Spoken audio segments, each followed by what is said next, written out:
Esta é a cidade, e é bela. Pelo ocular da janela foca o sêmen da rua. Um formigueiro se agita, se esgueira, freme, crepita, zigue-zagueia e flutua.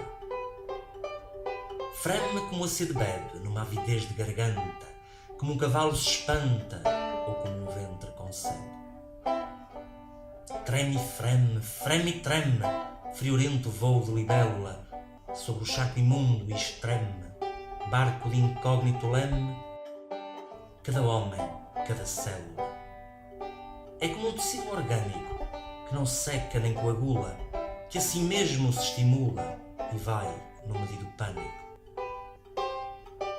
Aperfeiçoou a focagem.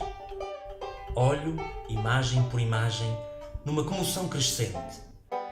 Enchem-se-me os olhos de água, tanto sonho, tanta mágoa, tanta coisa, tanta gente.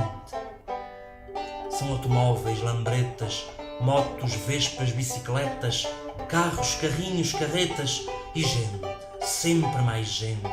Gente, gente, gente, gente, num tumulto permanente que não cansa nem descansa. Um rio que no mar se lança em caudalosa corrente. Tanto sonho, tanta esperança, tanta mágoa, tanta gente.